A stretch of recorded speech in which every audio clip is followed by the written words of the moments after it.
평생을 운명이라는 말은 믿지 않고 살았어요. 하지만 그때 그 일을 경험한 후 사람은 각자 타고 태어난 팔자가 있고 그 팔자와 연결된 운명이 있다는 걸 믿게 되었습니다. 제 가치관을 변화시킨 그날의 이야기를 지금부터 시작해 볼게요. 제가 남편을 만나게 됐을 당시 이미 제 남편은 100억 자산가였어요. 시부는 자수성가한 대단한 분이셨고요. 저는 그런 남편과 시부모님을 보면서 부럽다고 느꼈던 부분이 하나 있었어요. 부모는 자식의 거울이라는 말처럼 남편이 시부모님을 보고 배운 것이 부유함을 관리하는 방법이었다는 것이에요. 그 점이 남편과 살다 보니 부러움으로 바뀌어갔던 거예요. 제가 부유를 관리하는 방법을 알았다면 적어도 이런 대우를 받으며 살진 않았을 텐데 하는 마음이 자꾸만 들었거든요. 집안도 직업도 평범했던 제가 못마땅했던 시모. 그리고 그런 저를 무시하는 남편과 살면서 얻은 거라고는 제 하나뿐인 자식과 고생한 흔적만 고스란히 담긴 저 자신뿐이었어요. 남편이 돈 많은 자산가면 뭐 하나요? 있는 놈이 더한다고 제게 돈 한 푼 쓰는 걸 아까워하는 사람인걸요. 본인은 옷이며 신발이며 값비싼 것들로 치장하기 바빴지만 제가 쓰는 살림살이는 그렇게도 아껴라 타박을 하던 사람이에요. 제 남편이. 당신 수진이한테 나 몰래 용돈 줬어? 애들이 무슨 돈이 필요하다고 돈을 쥐어줘? 오늘 수진이 소풍이라 이럴 때 아니면 언제 용돈을 줘요? 그리고 이제 애들도 자기 용돈 관리도 해보고 할 때 됐잖아요. 여보도 딱 수진이 나이 때부터 용돈 관리 연습했다면서요. 쟤가 나랑 같아?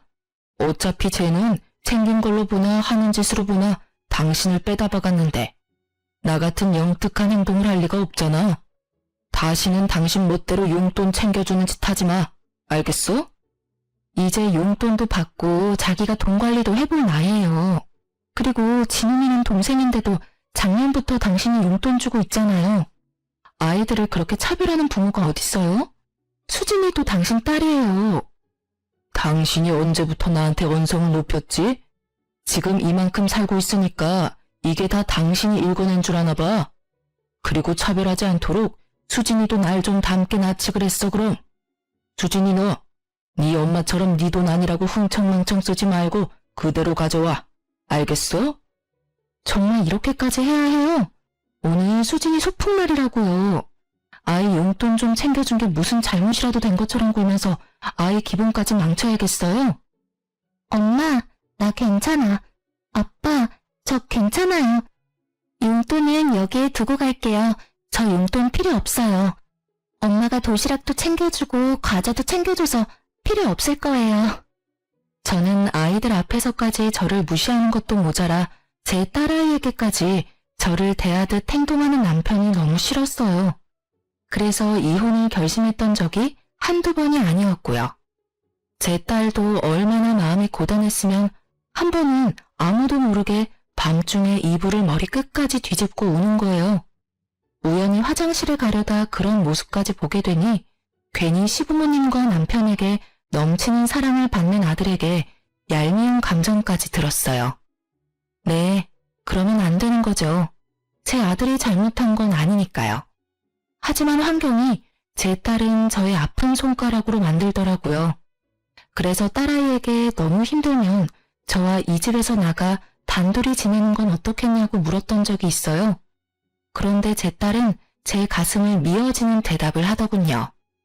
수진아, 엄마가 꼭 물어보고 싶은 게 있는데 솔직하게 대답해줬으면 좋겠어. 엄마랑 수진이랑 둘만 외할머니네에서 지내는 건 어떨까? 엄마랑 함께면 어디든 너무 좋아. 하지만 엄마, 아빠가 미워서 그런 거라면 난 싫어요. 아무리 나를 미워하는 아빠라도 난 없는 것보다 있는 게 좋아. 내가 사랑하는 아빠잖아. 제 이혼 결심을 말린 건 이런 제 딸이었어요. 부모는 자식 보고 사는 거라는 말을 실감하며 그렇게 참고 또 참으며 살아왔습니다. 하지만 돈만 알지 남의 마음이라고는 눈꽃만큼도 헤아릴 줄 모르는 남편은 변함이 없었어요. 거기다 나중에는 저와 제 딸의 대화를 어떻게 알았는지 저에게 더 못되게 굴었어요. 이렇게 모진 남편과 살면서 주변 사람들에게 들은 말이라곤 시댁과 남편 얼굴에 먹칠하는 여자였네요. 그래도 하늘이 조금은 도왔다고 생각해요. 제가 느낀 저의 인생 시간이 빠르게 흘렀으니까요. 일이 살다 보니 어느새 우리 아들이 결혼하는 날도 오더라고요. 며느리도 예쁜 외모만큼이나 싹싹하고 성격이 좋아 제 마음에 꼭 들었어요. 어쩌면 그래서 결혼 전에 더욱 걱정이 되었던 걸지도요. 거기다 여자라면 무시만 하는 줄 알았던 남편도 며느리 사랑은 시아버지라는 말을 증명이라도 하듯 며느리를 정말 예뻐했어요.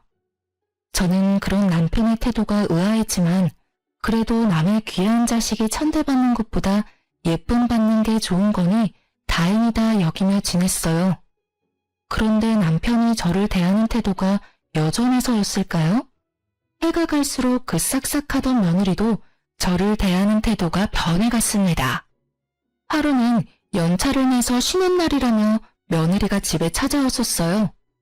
아들은 바빠서 자기와 시간 보낼 틈이 없다면서요. 남편이 좋아하는 곶감을 한가득 사서 왔고 남편은 입이 귀에 걸렸더군요. 참 웃긴 게 제가 무슨 이 집 식모라도 되는 듯 며느리는 자연스럽게 그 곶감 상자를 제게 쥐어주더라고요. 거기다 자기가 제 윗사람이라도 된 것처럼 제게 고개만 살짝 까딱이며 인사를 하곤 상자만 건넨 뒤 휑하니 거실에 앉아있는 남편에게 향했어요. 아버님, 식사는 하셨어요? 저는 시댁 올 생각에 밥 먹는 것도 까먹고 나온 거 있죠. 오는 길에 가볍게 요깃거리 한 게 전부니까 아버님이랑 저녁 식사까지 하고 가도 괜찮죠? 그럼 물론이지. 아가, 오늘은 뭐 먹고픈 것 없냐? 네 시엄마가 다른 건 몰라도 그래도 음식 솜씨 하나는 봐줄만 해. 먹고 싶은 게 있으면 시엄마한테 다 말해놔라. 아버님도 참, 며느리가 돼서 어떻게 어머님께 요리해달라고 해요. 아무리 요즘은 허물없이 지내는 시어머니와 며느리가 많다고 해도 어머님께서 싫어하실지도 모르고요. 지금 네 시엄마 눈치를 보는 거냐? 네 시엄마가 나 몰래 눈치라도 주던? 이 옆에 내가 안 보는 곳에서는 내게 시집살이 시키냐? 어머님처럼 좋은 분께서 시집살이라뇨. 전혀 그런 거 아니에요. 저 먹고픈 거 생겼어요. 아버님께서 요즘 기운이 없으신 것 같으니까 어머님께 백숙 먹자고 하면 좋겠어요. 제가 말씀드리고 올게요. 며느리는 남편과 한참을 떠들더니 주방에서 곶감 정리를 막 마친 제게 왔어요. 그러고는 말투며 표정까지 싹 바꿔서는 지시하듯이 제게 말하는데 단전부터 화가 확 치밀어 올랐어요. 하지만 저는 애써 참으며 좋게 둘러 말했어요. 아니, 다그치고 싶어도 남편이 떡하니 집에 있으니 할 수 없다는 게 적절한 표현이겠네요. 며느리도 그걸 아니 제 머리 꼭대기까지 기어올랐어요. 어머님, 곶감 정리 끝내셨으면 나가서 장 좀 봐오셔야 할 것 같아요. 아버님 안색이 별로 안 좋아 보이니까 오늘 저녁에 닭 사다가 백숙 좀 해주세요. 어려운 음식도 아니니까 할 것도 없고 어머님도 좋겠네요. 그럼 우리 아들한테도 연락해서 저녁에 집으로 오라고 하렴. 오랜만에 다 같이 식사하면 되겠구나. 그런데 얘 말투는 좀 더 예의 있게 하는 게 어떨까? 그래도 엄연히 나도 네 시부모인데 명령하듯 말하지 않았으면 좋겠구나. 아버님 앞에서는 한마디도 못하면서 주방에 돌 뿐이라고 그새를 못 참고 지적질은. 그럴 시간에 얼른 가서 장이나 봐오세요. 참, 어머님은 백숙 별로 안 좋아하시죠? 오늘은 김치에 간단히 식사하셔야겠네요. 메뉴가 마음에 안 들면 밖에서 대충 뚫고 오시던가요. 저는 며느리와의 대화에 속이 들끓었지만 문제를 일으키고 싶지 않아 자리를 피하고 밖으로 나왔어요. 아들과 딸아이를 오랜만에 볼 생각만 하며 기분을 달랬죠. 그런데 안타깝게도 달래졌던 제 기분은 또다시 구렁텅이에 빠졌어요. 제 아들과 며느리의 부부관계도 전 같지 않다는 걸 알아버린 걱정만 가득 쌓인 날이 되어버렸거든요. 신을 느낀 물씬 풍기던 전과는 달리 오랜만에 본 아들 부부는 서로 말도 잘 섞지 않았어요. 제 아들의 안색도 별로 좋지 못했고요. 그러니 이 모든 걸 모르고 싶어도 몰라지나요? 하지만 둘 사이에 잠시 갈등이 있나 보다고 부부싸움은 칼로 물베기라니 곧 좋아질 거라고 여기며 구태여 아는 티를 내지는 않았어요. 그런데 그 후로도 아들 부부의 사이는 여전히 냉랭한 듯 했어요. 꽤 오랫동안 그런 모습을 제게 보여왔거든요. 거기다 그렇게 지내는 시기가 점점 길어지고 며느리와 아들의 관계도 며느리가 저를 대하는 태도도 좋지 못하면서 막막함만 커져갔어요. 그 모든 걸 보고 느끼면서도 저는 늘 속으로만 삭히고 꾹 참으며 지내는 것 말곤 할 수 있는 게 없었어요. 그날의 일이 터지기 전까지는요. 제 아들과 저는 생일이 하루 차이가 나서 매해 생일 저녁은 함께 보냈어요. 결혼 후 분가했어도 이것만큼은 변함이 없었죠. 제 남편이 저의 생일을 챙길 리 없다는 걸 진즉부터 알고 있던 아들이 저를 배려한 것이었어요. 그 덕에 저는 매해 제 생일밥을 챙겨 먹을 수 있었던 거예요. 물론 그 생일상도 다 제 손으로 차렸지만 아들과 나를 위한 거라고 생각하니 생일 때마다 기뻤어요.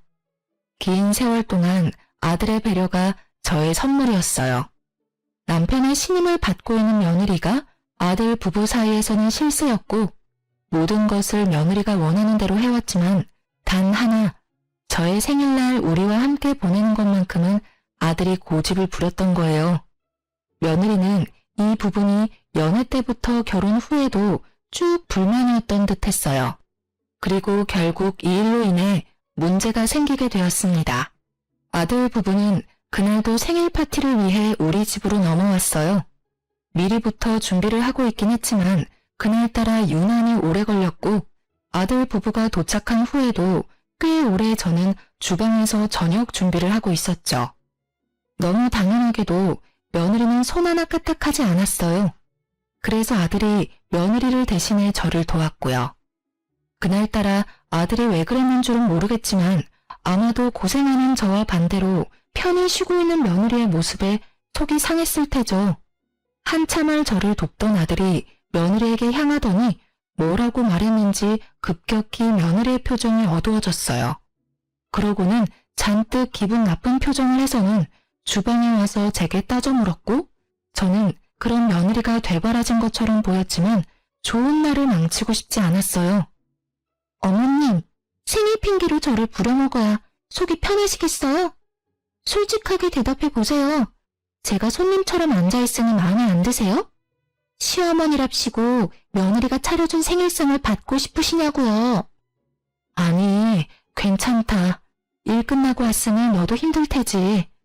아들이 도와준 덕에 거의 끝났으니 이제 슬슬 밥 먹을 준비나 하자꾸나. 봐, 네 엄마도 내 도움이 필요 없다는데 왜 네가 난리야? 네가 시엄마야? 왜 네가 시집살이를 시키려고 드냐고 짜증나게. 너희 지금 내 앞에서 부부싸움이라도 할 요량인 거야?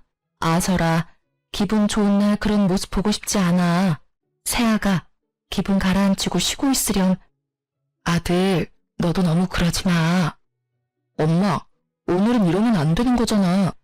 그동안 대우받고 지냈으면 감사할 줄 알고 도우려는 마음도 가져야 맞잖아. 내가 언제까지 제가 하는 꼴 같지 않은 행동을 참아야 해? 네가 말해봐. 아무리 딸 같은 며느리라도 너처럼은 안 해. 우리 아빠가 예쁘다 예쁘다 하니까 이 집에서 뭐라도 된 거 같아? 야, 생일이 무슨 유세야? 생일이면 큰 대접이라도 받아야 되냐고. 내가 왜 어머님 생일이라고 와서 주방 일을 거들어야 해? 방금 전처럼 생일인 사람끼리 생일상 차리고 자축하면 되겠네. 이렇게 모이는 것도 사실 어머님 때문 아니야? 내가 안 돕는 거 보기 싫으면 이런 자리 만들지를 마. 그만해. 내가 이런 모습 보려고 여태 식사 준비를 했니? 됐다. 음식 챙겨줄 테니까 그만 돌아가렴. 이런 상황에서 마주하고 밥을 먹는다고 한들 그게 소화가 되겠니? 그리고 아가, 아무리 서스럼이 없어도 나도 네 시모야. 너희 다툼까지 이렇게 마주하는 건 상당히 불쾌하고 불편하구나. 남이 보면 지금 네 태도가 경거망동하다고 할 수 있어. 그러니까 앞으로는 조금 더 유의하는 게 좋을 듯해. 참나, 나는 이 집에선 이방인이다 이거지? 생일을 핑계로 모자가 쌍으로 눈 부라리고 사람을 잡아? 어머님도 그러는 거 아니죠? 경거망동하다고요? 그러는 어머님은 뭐 얼마나 고상하신데요? 이 집에서 기 한 번 제대로 못 펴고 살면서 기가 막히네. 제가 며느리라고 꼴에 시엄마 노릇은 해야겠다 싶어요? 며느리는 아들과 제 말에 따박따박 받아치며 언성을 높였어요. 모자가 생일을 핑계로 자기를 잡는 말을 어찌나 크게 했는지 방에 있던 남편이 집안이 왜 이리 소란스럽냐며 주방까지 나왔고 씩씩대는 아들과 며느리를 살피더니 자초지종을 물었죠. 며느리는 이때다 싶었는지 저와 아들을 한 번씩 노려보더니 제 남편에게 찰싹 붙어서는 불쌍한 척 연기를 해댔어요. 그 모습이 어찌나 황당하던지 기가 차서 말도 안 나오더라니까요. 저와 아들에게 바락바락 소리칠 때는 쌈딱이 따로 없더니 남편이 나오기가 무섭게 가려낸 척은 다 하는데 배우였으면 상을 타도 여러 번 탔겠다 싶을 정도였어요. 눈물까지 훔치며 자기가 당해낼 재간이 없다고 하소연하는데 불려오도 그런 여우가 없다는 생각에 소름이 끼쳤어요. 아버님, 제가 뭘 그렇게 잘못했다고 이러는지. 남편도 어머님도 일 끝나고 와서 조금 숨 돌리는 저더러 주방일을 돕지 않는다며 역정을 부리니 제가 속수무책으로 당하는 수밖에 없는 거 아닌가요? 이게 다 무슨 소리야? 당신 새아가 시집살이라도 시키려고 들었어? 당신 생일이라고 일 끝나고 온 힘든 애를 부려먹었냐고. 생일이 뭐 대수라고 어린 자식들까지 죄다 불러 모아서 이 사다를 내? 어른이면 어른다운 태도를 갖춰야지 그 나이 먹도록 싸구려 같은 행동을 못 고쳐? 아버지, 엄마한테 말하는 투 좀 조심하세요. 엄마가 저희를 부른 게 아니라 제가 함께 보내고 싶어서 아내와 함께 온 거죠. 언제까지 엄마를 그렇게 무시하실 거예요? 그리고 아무리 제 아내라도 잘못된 건 바로 잡아야죠. 아버지께서 매번 이런 식으로 제 아내를 감싸니 못된 행동을 해놓고도 기고만장한 거잖아요. 오죽하면 제가 나서서 엄마를 도와요. 오죽하면. 시끄럽다. 어디 자식이 부모를 가르치려 들어? 네 엄마라고 편드는 꼴이라니. 그리고 사내 자식이 여자애처럼 주방이나 들락거려? 당신 도대체 애 교육을 어떻게 시켰기에 자기 위치도 몰라? 으휴, 엄마가 그 모양이니 아들이라고 있는 것도 멍청하지. 우리 새아가 기분이 상해서 어떡하나? 저 답답한 인간들은 두고 우리끼리 나가서 외식이라도 하는 거 어떠냐? 어서 가자. 우리 새아가 배도 고플 텐데 지체할 시간 없다. 어서 가자꾸나. 남편은 며느리의 기분을 망친 우리는 알아서 하라며 며느리만 데리고 외식을 갔어요. 며느리는 자기가 이겼다는 듯 웃음 띤 얼굴로 저와 아들을 보고 웃더군요. 그 모습에 처음으로 이가 바득바득 갈리더라고요. 아들은 제게 생일날을 망쳐 미안하다고 사과하는데 저는 그런 아들에게 이렇게 만들길 잘했다고 했네요. 앞으로는 참고만 있진 않겠다고 우리끼리라도 생일 파티를 하자고 아들을 다독였어요. 그렇게 저희가 식사를 마친 뒤 뒷정리를 하고 있는데 남편과 며느리가 고기 냄새를 풀풀 풍기며 들어왔어요. 그 냄새만 맡아도 어찌나 화가 나는지 결국 저는 굵은 소금을 한 바가지 퍼서 곧장 현관에가 남편과 며느리를 향해 마구 뿌려댄 뒤 그 인간들한테 엄포를 놓았어요. 이 사리분별도 못하는 인간아. 내가 30년 넘게 당신 비위 맞추고 살았으면 적당히 해야 할 거 아니야. 앞으로 한 번만 더 아이들 앞에서 나 무시하는 행동 하기만 해. 그땐 이 소금으로 안 끝날 줄 알아. 그리고 얘, 너도 여우짓 하는 거 한 번만 더 내 눈에 띄면 가만 안 둘 테니까 그런 줄 알아라. 더는 예전처럼 좋은 게 좋은 거라고 생각하면서 웃어 넘길 일 없으니까. 앞으로는 며느리면 며느리답게 처신 똑바로 하렴. 알겠니? 어이, 이 요팬네가 미쳤나? 나이 먹더니 노망이라도 났냐? 감히 나한테 지금 뭐 하는 짓이야? 자식들 앞에서 이런 쪽을 줘? 남편 알기를 우습게 하는 거야, 뭐야? 이 집에서 쫓겨나고 싶냐? 어? 며느리다운 게 어떤 건데요? 지금 본격적으로 시집살이라도 시키겠다고 선전포고하는 거예요? 괜찮다더니 순 거짓말이셨던 거네요. 남의 집 귀한 자식이라더니 부려먹을 생각부터 하시는 건가요? 저 너무 서운해요. 그동안 제가 잘은 못했어도 처신 용날 정도는 아니었잖아요. 아닌가요? 며느리 부려먹을 생각 말고 당신 처신이나 잘해. 개념 없고 멍청해도 정도껏 해야지. 어디 남편한테 소금을 뿌리게. 그것도 자식들 다 보고 있는 앞에서 말이야. 한 번만 더 기어오르려고 들면 이 집에 발도 못 붙일 줄 알아. 남편은 또다시 며느리 편에 서서 저를 무시했어요. 평생을 제 목소리 한 번 크게 내본 적 없던 저인데 돌연 제가 큰 소리 좀 낸다고 누가 겁을 먹겠어요. 결국 아들이 다시 나섰고 남편이야 옛날부터 자기가 이 집의 왕인양 살던 인간이라 태도를 달리하지 않았지만 며느리는 아들 눈치가 조금은 보였는지 그 뒤로는 아무 말도 하지 않았어요. 저는 며느리와 아들에게 앞으로는 집에 자주 찾아올 필요 없다고 생일도 앞으로는 같이 보내지 않기로 선을 그은 뒤 돌려보냈죠. 그런데 그 후로 저와 남편의 관계는 남보다 못한 사이로 갈라진 반면 며느리와 남편 사이는 애틋해 보일 만큼 좋아졌어요. 아들 눈치를 보며 며느리는 조금 조심하는 듯 했지만 얼마 가지 않았죠. 되려 남편이 며느리 길을 살려주느라 저를 홀대한 탓에 며느리는 전보다 더 자주 우리 집에 찾아왔고 나중에는 며느리가 제 머리 꼭대기에 앉아 마치 자기가 제 시모라도 된 듯 집안을 휘두르려고 했습니다. 그래서 저는 며느리가 집에만 찾아오면 밖으로 나가버렸어요. 한 공간에 있으면 제가 며느리에게 쓴소리 좀 할라치면 남편이 저를 쥐잡듯이 잡는 통에 되려 며느리만 더 기고만장해졌거든요. 그런 꼴을 계속 마주하느니 제가 그 자리를 피하기로 한 거예요. 그렇게 지내던 어느 날 며느리가 제게 전화를 해왔어요. 아주 살가운 목소리로 말하는데 어찌나 당혹스럽던지. 네가 내게 어쩐 일로 전화를 다 했니? 아무도 연락을 한 번 안 하면서 말이야. 어머님도 참. 대신 제가 자주 찾아뵙잖아요. 오늘 연락드린 건 요즘 남편이 일이 고단한지 힘이 없어서요.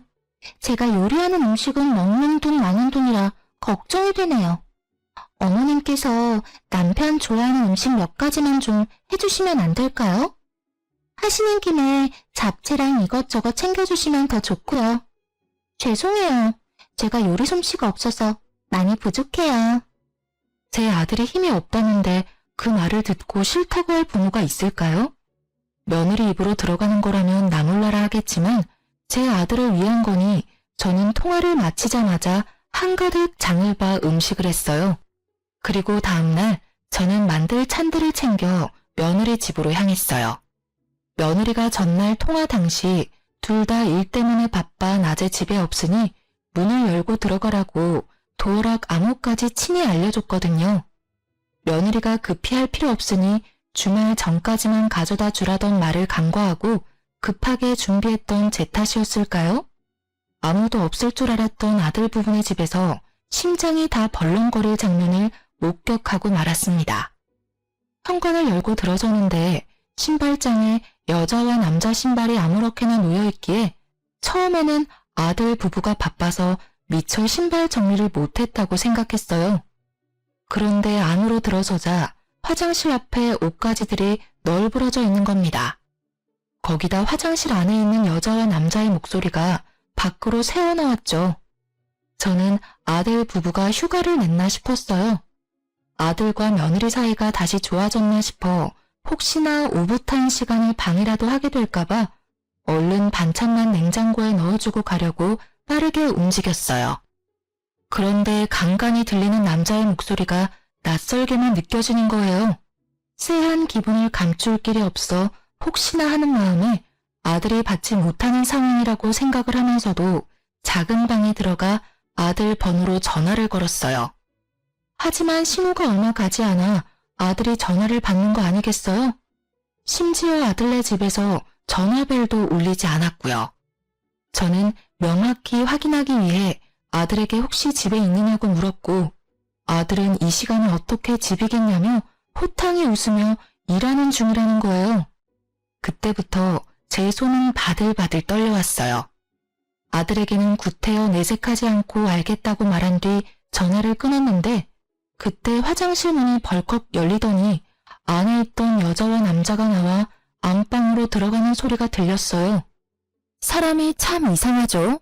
왜 그런 상황이 생기면 보고 싶지 않은데도 몸이 마음처럼 움직이질 않는 건지 뭐에 홀리기라도 한 듯 저는 그들이 들어간 안방으로 향했고 정신 나간 사람처럼 그것들의 모습을 마구 찍어댔어요. 제 등장에 며느리와 낯선 남자는 잠시 놀란 듯 싶었지만 역으로 저를 주거 침입자 취급을 하더라니까요.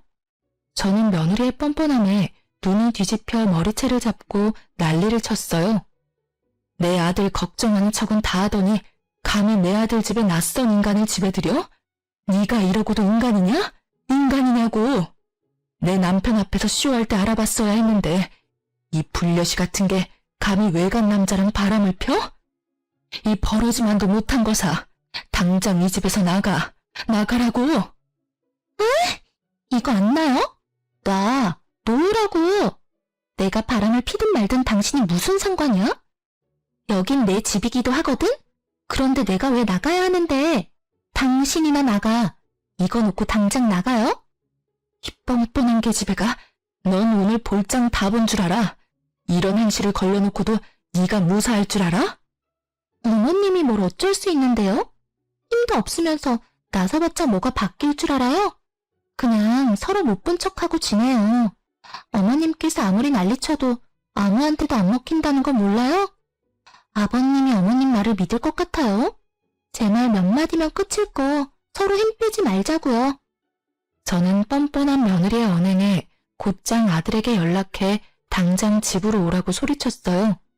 며느리는 서로 못 본 척 지내자는 말을 귓등으로도 듣지 않고 아들에게 연락한 게 화가 났던 건지 갑자기 제게 마구 손을 댔습니다. 그렇게 저와 며느리는 육탄전을 벌이게 되었고 낯선 남자는 그 틈을 타 불이 나게 도망을 갔어요. 그렇게 30분쯤 흘렀을까요? 제 아들이 도착했고 저는 며느리의 외도 사실을 털어놓고 제가 찍은 사진들까지 아들에게 보여주면서 당장 이 집에서 며느리를 내쫓으라고 노발대발을 했어요. 이게 다 무슨 말이야? 이 사진 속 남자는 도대체 누군데? 진짜 바람이라도 폈다는 거야? 당신이 말해봐. 엄마 말이 다 사실이야? 저것이 말을 하고 말고가 뭐가 중요해. 내가 둘이 엉켜있는 걸 두 눈으로 봤고 저것이 나더러 못 본 척하고 지내자는 말까지 했어. 그럼 인정한 거나 다름없는 거지. 어머님, 제발 좀 말 보태지 마세요. 가정 파탄 내는 게 목적인 게 아니시라면요. 댁으로 돌아가세요. 제가 남편과 직접 이야기할 테니까 이 일 키우지 마시라고요. 당신이야말로 수작 부리지 말고 이 사진 속 여자가 진짜 네가 맞는지만 대답해. 이 집에 다른 남자 끌어들인 게 사실이냐고. 진짜 이 모자가 끝까지 배려라고는 없네. 그래, 내가 다른 남자 끌어들였고 그걸 어머님이 봤어. 됐니? 그 사진 속 여자는 내가 맞고 남자는 내가 요즘 만나는 사람이야. 당신과 내가 부부이긴 하니? 우리가 살맛대고 안 지낸 지 몇 년이야. 그런데 어떤 여자가 바람이 안 나니? 내가 바람이 난 건 다 당신 때문이라고. 어떤 이유에서든 바람은 용납되지 못해. 넌 정말 사람도 아니다. 나가. 당장 내 아들 집에서 나가라고. 다시는 이 집에 얼씬도 하지 마라. 며느리는 제게 자기 가정을 파탄낸 파탄자라는 욕설을 뱉고는 집을 나갔어요. 그날 이후 제 아들은 한참을 힘들어했어요. 아들은 괜찮다고 하지만 제 아들이 힘들어하는 모습을 보고 있자니 제가 큰 잘못이라도 한 것만 같았어요. 며느리의 말대로 어쩌면 제가 아들의 가정을 파탄낸 게 맞는지도 모르겠다는 생각이 자꾸만 들었거든요. 아들은 조금 진정된 뒤에 며느리를 상대로 이혼 소송을 걸었어요. 남편도 이 사실을 알고 제가 아들네 가정을 망쳤다며 부모도 아니라고 저를 괴롭혀댔어요. 거기다 아들과 며느리의 이혼 사실을 알게 된 후 남편은 밖에서 지내는 시간이 많아졌어요. 저는 며느리를 만나러 다니는 것은 아닌가 하는 생각이 자꾸만 들었죠. 예뻐했고 둘의 사이가 좋았던 만큼 연락이라도 하고 있는 건 아닌가 하고요. 그래서 하루는 남편의 뒤를 캐보기로 마음먹고 남편 몰래 뒤를 따랐죠. 그리고 곧 남편이 밖에서 만나던 사람이 누군지 확인하는 순간 저는 뒤로 까무러칠 뻔했습니다.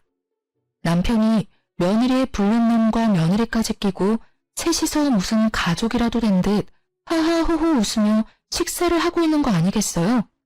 처음엔 납득이 가지 않아 머리가 새하얘졌어요. 하지만 곧 정신을 차리고 저는 그 자리에 쳐들어갔고 남편은 저를 보고 기함했어요. 당신 여기서 지금 저것들이랑 뭐해? 설마 며느리가 바람피고 있다는 사실을 알면서도 모른 척 지냈던 거야? 당신이 도대체 왜 내 아들을 상처 준 저것들이랑 같이 밥을 먹고 있는 건데? 당신이 여긴 어떻게 알고 왔어? 일단 여기서 이럴 게 아니라 집에 가서 얘기해. 내가 자초지종을 다 설명할 테니까. 가긴 어딜 가. 당신 머리가 어떻게 된 거 아니야?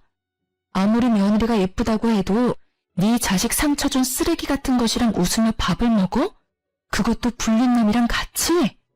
여기서 딱 말해. 어떻게 된 건지 저것들 앞에서 말하라고. 내가 무슨 말을 해도 아무도 안 믿을 거라고 자신 있게 말하더니 다 이런 이유 때문이었구나. 믿는 구석이 당신이었던 거야. 그렇지? 노망이 나도 단단히 났네, 이 인간이. 당신 무슨 말을 하는 거야? 여기서 소란 피우지 말고 집에 가서 말하자고. 빨리 따라와. 남편은 저를 끌고 집으로 향했어요. 제가 아무리 몸부림을 쳐도 남편은 까딱도 하지 않았죠. 집에 도착해서야 남편은 제 손을 놔주었어요. 저는 남편에게 이제 당신이 원하는 대로 집에 왔으니 한 톨의 거짓 없이 다 털어놓으라고 소리쳤어요. 며느리와 도대체 무슨 관계라도 되느냐고, 왜 그것들이랑 같이 있었던 거냐고 추궁했죠. 남편은 머리를 굴리기라도 하는지 입을 옴싹거릴 뿐 말을 뱉지는 않았어요. 그러기를 10분. 저는 더는 기다려줄 수 없어 며느리에게 자초지종을 물으러 가야 말을 할 거냐고 다그쳤어요. 그리고 그 순간 쫓아냈던 며느리가 집으로 들이닥쳤고 우리 집안은 며느리의 등장으로 풍비박산이 났습니다. 저는 며느리에게 무슨 낯짝으로 우리 집에 발을 들이냐고 난리를 쳤지만 며느리는 아랑곳하지 않고 집으로 들어왔어요. 그런데 남편의 태도가 이해할 수 없었어요. 밖에서는 그렇게 웃고 떠들며 며느리를 대하던 남편이 갑자기 며느리에게 왜 왔느냐고 당장 돌아가라고 하는 겁니다. 하지만 며느리는 시아버지의 말도 무시한 채 미친 사람처럼 웃어 제끼는 거예요. 그러더니 제 어깨를 잡으며 이렇게 말했어요. 어머님, 지금 당장 제게 머리 조아리고 절이라도 박으세요. 갑자기 쳐들어와서는 지금 무슨 말을 하는 거야? 내가 왜 내게 절을 해? 미쳤니? 이제는 너랑 엮이는 거라면 다 징글징글하다. 이게 다 무슨 악연이니? 제발 내 눈앞에서 사라져. 너 같은 인간 말종이랑은 한순간도 마주하고 싶지 않으니까. 제발 좀 눈에 띄지 말란 말이야. 어머님, 말 가려하세요. 제 생각에는 어머님께 제가 은인일걸요? 제가 재미있는 사실을 알려드리려고 친히 걸어냈거든요. 어머님, 저랑 바람난 그 남자가 아버님의 친자식이라면 어떨까요? 어머님께서 말씀하신 용납이 안 된다던 그 짓을 아주 오래도록 아버님께서 하셨네요. 제 덕에 지금 어머님도 저처럼 이혼하게 생겼고 제가 이 지옥 같은 집에서 벗어날 이혼 사유 만들어드렸으니 저한테 절이라도 하셔야 하는 거 아닌가요? 이혼 축하드려요, 어머님. 그게 다 무슨... 여보, 지금 저것이 뭐라고 하는 거예요? 며느리랑 바람피던 불륜남이 왜 당신 친자식이야? 이게 다 무슨 상황인 거냐고? 이렇게 상황 파악을 못하셔서야 알려드린 재미가 없네. 당신 남편이 당신이랑 결혼하고도 외간 여자랑 바람을 피웠고 그 여자랑 당신 남편 사이에 아이가 생겨서 낳았고요. 당신이 얼마 전 아들 집에서 본 그 외간 남자가 아버님의 친아들이야. 쉽게 말하면 내 남편의 배다른 형제이자 당신의 하나뿐인 아들의 배다른 형제. 알고 보니 남편은 저와 결혼 후 얼마 되지 않아 바람이 났고 그 관계를 꽤 오래 유지하면서 임신까지 시켰던 것이었어요. 그렇게 남편은 긴 세월 동안 두 집 살림을 했던 거예요. 며느리와 바람이 난 그 남자가 남편과 불륜녀 사이에서 태어난 아이였고요. 남편이 며느리가 너무 마음에 들어 제 아들에게는 과분하다 여겨 배다른 자기 자식에게 친히 소개를 시켜 관계가 발전했던 거예요. 남편은 며느리의 말을 믿지 말라며 절대 아니라고 잡아댔지만 며느리와 함께 왔던 건지 배다른 아들이란 사람이 타이밍 좋게 우리 집 배를 울렸어요.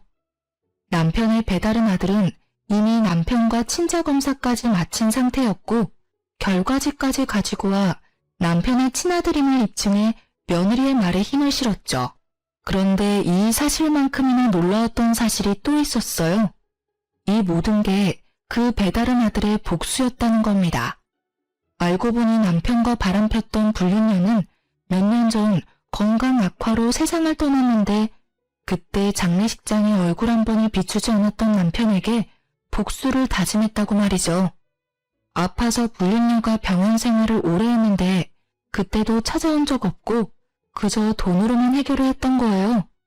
그 모든 걸 보며 지내온 남편의 배다른 아들은 자기 가정이 무너졌지만 여전히 가정을 이루고 잘 살고 있는 제 남편을 무너뜨릴 계획을 세웠던 거예요.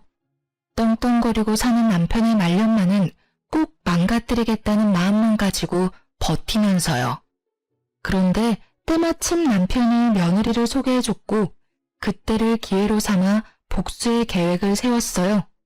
그러다 며느리와 눈이 맞아 사랑을 나누는 사이가 되어 며느리는 자신이 사랑하는 그 배다른 아들의 뜻을 따라 도와주게 된 거였어요. 저는 이 모든 사실을 알자마자 남편을 상대로 이혼 소송을 했습니다. 며느리에게도 다시는 악연이든 필연이든 얽히지 말고 살자고 엄포를 놓았고요. 제 이혼 소송은 긴 여정과도 같았어요. 돈 많고 빽 많은 전 남편을 상대하기란 너무도 어려웠죠. 하지만 결론적으로 제가 승소하게 되었습니다. 제 아들의 이혼도 며느리가 바람을 인정하면서 합의를 통해 쉽게 정리할 수 있었어요. 전 남편은 제게 자기 재산을 나누는 것이 아까워 어떻게든 한 푼이라도 안 주려고 기를 썼어요. 그러나 전 남편으로 인한 이혼 사유 덕에 전 남편의 바람은 물거품이 되어 재산은 물론 위자료까지 모두 챙길 수 있었네요. 저는 이혼 후 아이들과 살림을 합쳐 함께 지내기 시작했어요. 늦은 나이긴 해도 사회생활도 시작해 나만을 위한 시간을 보내고 있었죠. 그러던 어느 날 전 남편이 난무한 행색으로 찾아왔어요. 처음엔 너무 볼품없는 차림이라 전 남편인 줄 모르고 수상한 사람이라고 오해해 신고까지 했어요. 경찰서에 가서 전 남편의 진변을 확인한 후에야 알아차릴 수 있었어요. 그런데 전 남편이 저를 찾아온 이유가 너무도 황당했습니다. 당신은 아주 멀끔히 잘 사나 보네. 이혼하고 나서 얼굴도 덮이고 말이야. 어디 다른 살림이라도 차린 건 아닌가 보지? 애들이랑 같이 지내는 거 보면. 그게 당신이랑 무슨 상관이야? 당신이야말로 어떻게 살면 그런 거짓골을 할 수 있어? 얼른 돌아가. 그리고 그런 몰골로 여기 기웃대지 마. 아이들이 보기라도 하면 어떻게 생각하겠어? 내가 이렇게 된 건 다 당신 때문이잖아. 당신이 법적으로 내 아내였다는 이유 하나로 내 재산까지 쓸어간 탓에 내가 이렇게 된 거라고. 당신은 그 많은 돈을 받아갈 자격이 없어. 내 입장에서는 갈치와 다를 바가 없다고. 그러니까 그 돈 돌려줘. 정 못 주겠으면 위자료로 타간 돈이라도 내놔. 당신 진짜 끝까지 구질구질하게 왜 이래? 진짜 넌 인간 되려면 멀었다 멀었어. 다신 찾아오지 마. 또다시 법정에서 다투고 싶은 거 아니면 썩 꺼지라고. 나 네가 그 돈 안 주면 절대 못 가. 우리 아들 이혼하고 혼자 돼서 먹고 살기 편할 텐데 그쪽으로 붙어서 돈 좀 뜯어내야 하나? 우리 아들 요즘 좀 살만하지? 아니면 내 딸한테 돈 좀 꿔볼까? 그간 키워준 은혜가 있는데 이것들이 나 몰라라 하겠어? 선 넘지 마. 너 돈 많고 백 많던 그때 네가 아니야. 지금 네 꼴을 봐. 거지보다 더 거지 같은 네 모습을 보라고. 우리 애들이 너처럼 멍청한 줄 아니? 어디 할 수 있으면 한번 해봐. 우리 애들이 너한테 10원 하나 주는지 말이야.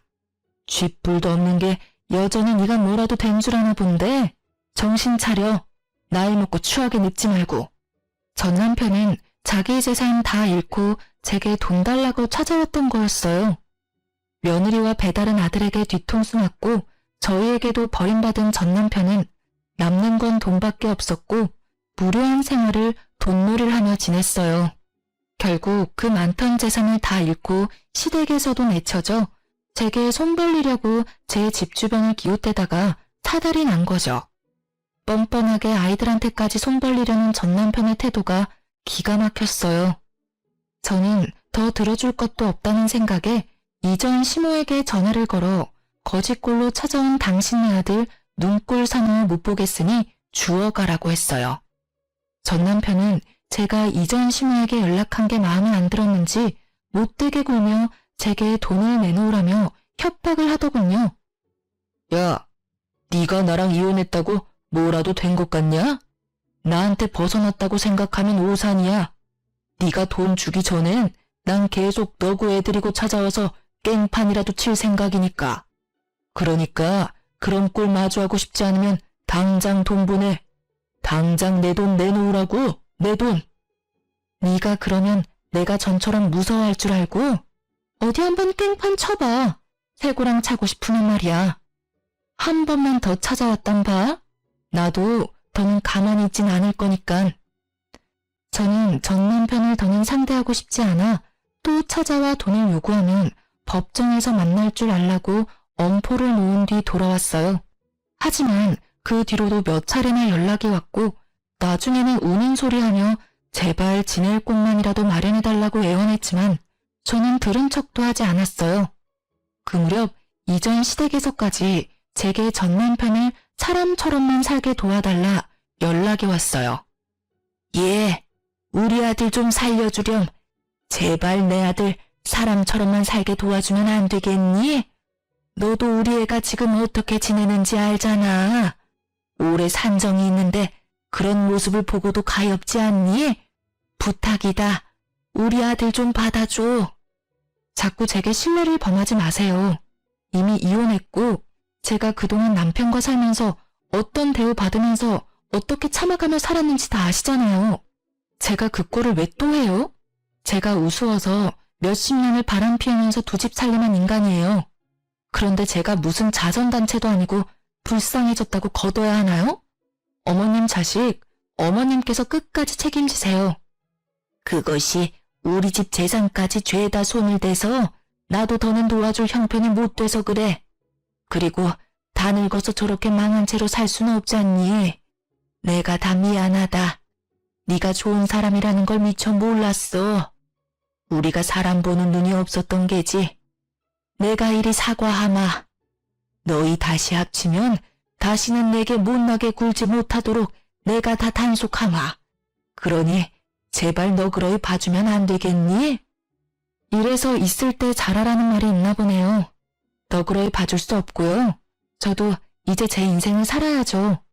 결혼 생활 내내 남편에게만 맞추며 저라는 사람은 없이 살았어요. 그때 단속하지 그러셨어요. 그리고 어머님, 뻔뻔하게 그만 연락하세요. 제가 무슨 쓰레기통인가요? 결혼 생활 내내 뒤로 다른 여자 품은 쓰레기를 제가 왜 다시 걷어요? 그 쓰레기 이제 어머님께서 치우세요. 나도 내 아들도 네가 있을 땐 미처 몰랐던 거야. 다 잃고 나니 네가 얼마나 소중한 사람이었는지 알았단다. 네가 어떤 모진 말을 해도 나는 괜찮아. 내 아들만 다시 받아준다면 내게 절이라도 할 수 있어. 그러니 제발 딱 한 번만 다시 생각해 주렴. 이런 말씀까지 드리게 돼서 정말 유감이지만 전 싫습니다. 어머님 아들 정말 볼품없고 못돼 처먹어서 제 인생에 다신 엮고 싶지 않아요. 그러니 다시는 연락하지 마세요. 어머님도 이제 제 어머님 아니시니까요. 저는 대차게 거절했고 그 후로 시댁의 연락도 전 남편의 연락도 모조리 끊어버렸어요. 제 아이들에게도 도움되지 않을 연락이니 아빠에 대한 연민이 있어 받아주고 싶은 게 아니라면 되도록 연락을 자제하라고 당부했죠. 그 뒤로는 그 어느 접점도 없었어요. 간혹 아이들에게 연락해온 것 같기는 하지만 아이들은 저를 배려해 이야기하지 않았어요. 그렇게 과거의 제 올가미와도 같은 인간들을 끊어내니 그제야 모든 것이 끝났다는 실감이 났어요. 몇 년이 흐른 지금은 주변에서 제 얼굴에 꽃이 만개한 것처럼 환하게 폈다는 말을 자주 해주세요. 저는 그 말이 어떤 의미인지 너무나 잘 알아요. 지금처럼 더없이 잔잔하고 또 행복했던 적은 없으니 당연히 얼굴색도 좋아지고 사람 사는 것 같아 보이는 거죠. 아이들만 오롯이 챙기며 단란하게 지내니 제 스스로도 돌아보게 되고 사회생활에 대한 재미도 느끼면서 하루하루 감사한 마음으로 보내게 되었어요. 남는 시간에는 취미생활까지 하면서 활동적인 사람으로 변화해가는 중이랍니다. 이전 며느리의 소식은 아주 간간히 아들을 통해 들었어요. 전 남편의 배다른 아들과 헤어져 자기 인생을 산다더군요. 아들에게 연락했던 이유도 그간의 안 좋았던 관계를 회복할 순 없지만 사과는 꼭 하고 싶었더나요? 무례하고 미웠던 이전 며느리지만 이제는 어디서든 자기 몫을 잘하며 지냈으면 좋겠다 싶어요. 이 나이 먹고 누굴 미워하고 원망하는 마음으로 살아간다면 얼마나 불행하고 힘들어요. 그저 제 생활에 집중하며 제 주변 사람들을 챙기면서 그렇게 하루하루 베풀고 사랑하며 지낸다면 그게 찬란한 삶이지 않을까요? 남편에게 대여서인지 며느리의 도끼를 느껴서인지 아들도 저도 재혼 생각은 없어요. 제 딸도 결혼 생각은 아직 없다고 하고요. 그래서 저희는 앞으로 한동안은 서로만을 챙기며 지낼 듯해요. 하지만 제 딸도 제 아들도 언제든 마음의 여유가 생긴다면 외롭지 않게 참하고 좋은 사람을 만나 인생의 이막을 시작하길 소망해 봅니다. 제 사연 들어주신 많은 분께 감사 인사드리며 이만 마칩니다. 좋은 하루 되세요.